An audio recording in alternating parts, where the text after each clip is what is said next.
Anak-anak boleh baca tak dekat skrin? Cuba je. Piupu,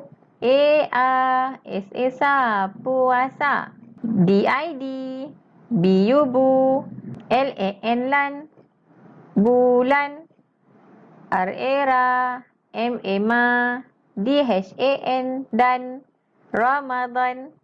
Puasa di bulan Ramadan.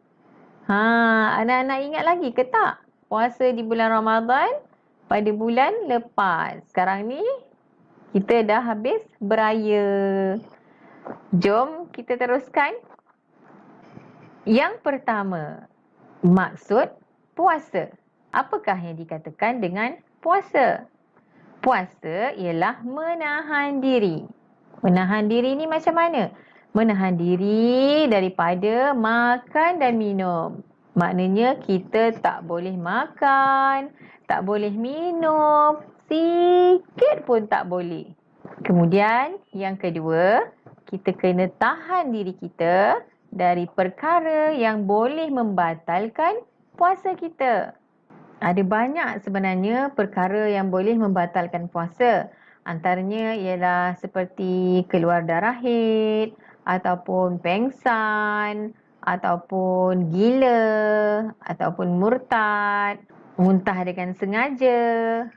Itu semua adalah antara perkara-perkara yang boleh membatalkan puasa kita.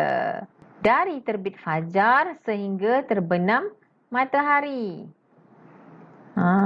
Dari terbit fajar sehingga terbenam matahari. Maksudnya daripada mula azan subuh. Maknanya masa dari azan subuh orang dah start azan dekat surau ataupun dekat masjid tu, maknanya kita dah kena berhenti makan dari start azan subuh. Itu maksudnya. Sehingga terbenam matahari. Terbenam matahari ni biasanya waktu azan maghrib. Bila azan je maghrib, maknanya kita dah kena berbuka puasa. Okey, anak-anak boleh faham setakat ni? Okey, kalau boleh kita teruskan ke slide yang seterusnya.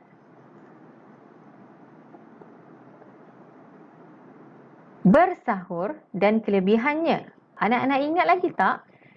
Masa kita bulan Ramadan hari tu, kita pernah dikejutkan oleh mak atau ayah untuk makan sebelum waktu subuh. Itu adalah waktu sahur. Waktu sahur ialah waktu sebelum azan subuh, lebih kurang dalam setengah jam, dalam sejam. Yang seelok-eloknya kita melewatkan bersahur. Supaya badan kita tidaklah terlalu penat apabila terlalu lama sangat berpuasa. Jadi sebab itu digalakkan, disunatkan untuk bersahur dalam setengah jam sebelum waktu subuh. Katalah waktu subuh pukul 6, jadi kita bolehlah bersahur pukul 5.30 macam tu. Kalau awal sangat, kalau dalam 12.30 malam tu kan, ataupun sebab malas nak bangun sahur, sahur pukul 11, tidak digalakkan. Apa Rasulullah SAW kata? Bersahurlah kamu semua, sesungguhnya pada sahur itu terdapat keberkatan. Keberkatan ni apa dia? Yang pertama, keberkatan mengikut sunnah Nabi. Berkatnya sahur itu disebabkan mengikut apa yang telah Nabi ajarkan kepada kita. Maka kita dapatlah pahala, ganjaran pahala dekat situ.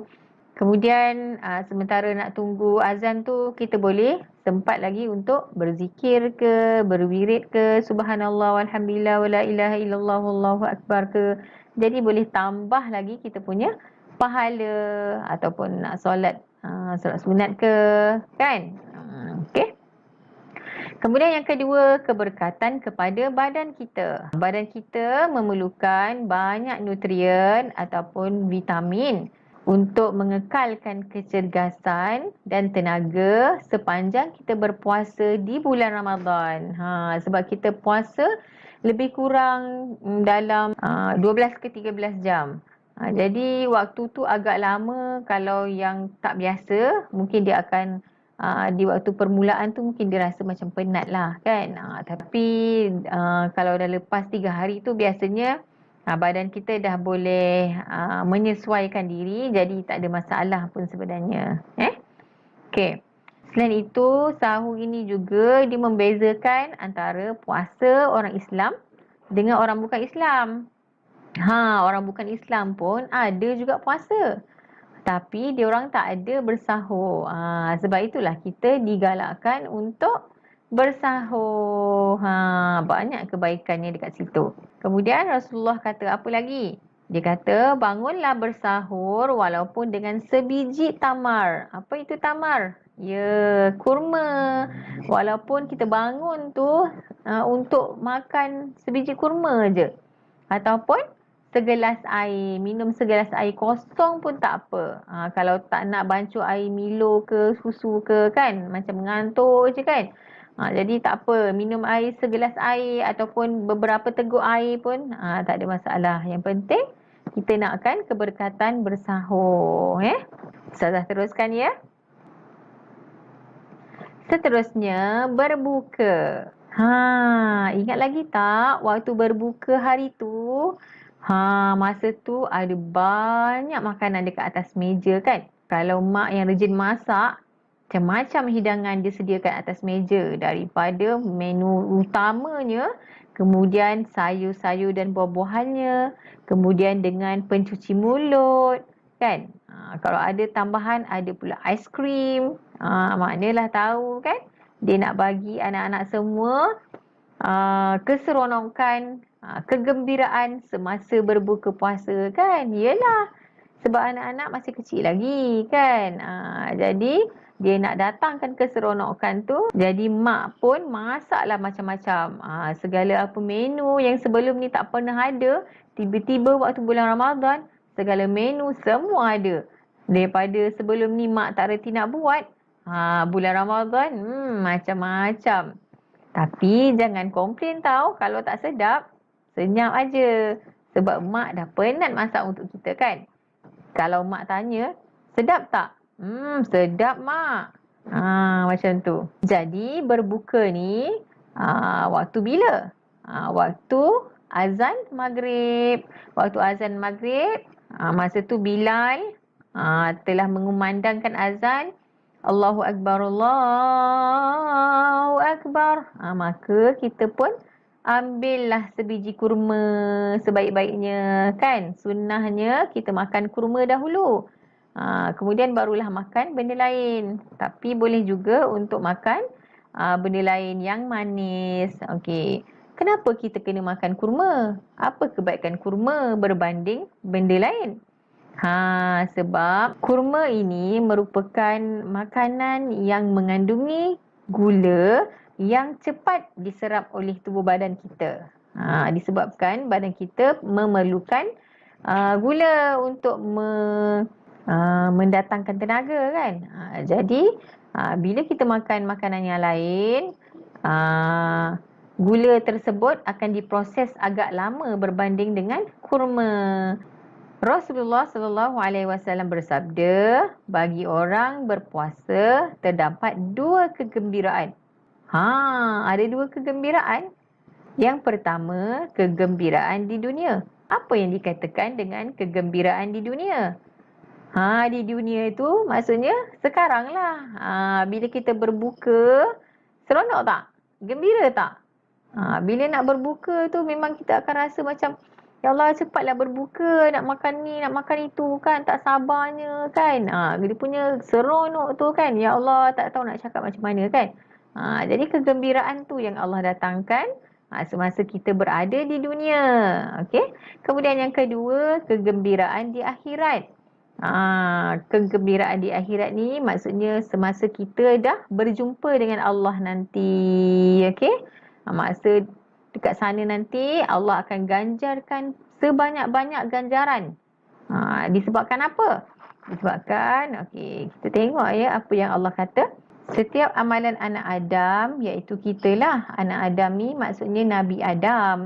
Kita ni kan anak kepada Nabi Adam. Okay. Adalah baginya Maksudnya setiap amalan anak Adam dekat dunia ni adalah bagi dia.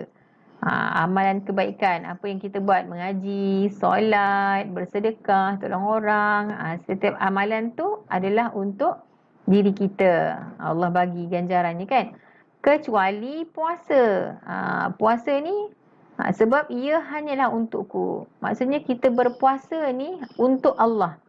Sebab kalau kita tak puasa, ada tak orang lain tahu? Kalau misal kata kita sorok-sorok, kan? Kita minum air sikit. Ada ke orang lain tahu yang kita tak puasa? Tak ada kan? Tapi kalau solat, orang nampak tak kita tak solat? Nampak kan bila orang perhatikan, tak solat dia ni kan? Tak ada nampak pun dia ni bersedekah. Tak ada, macam itulah maksudnya. Orang akan nampak kita tak buat. Jadi puasa ni hanya untuk Allah.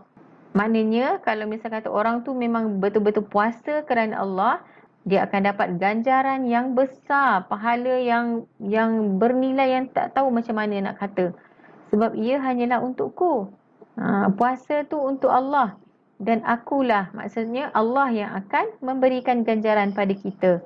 Semoga anak-anak semua di luar sana mendapat sedikit sebanyak manfaat mengenai bulan puasa di bulan Ramadan. Semoga kita berjumpa lagi di masa akan datang. InsyaAllah. Bye. Assalamualaikum.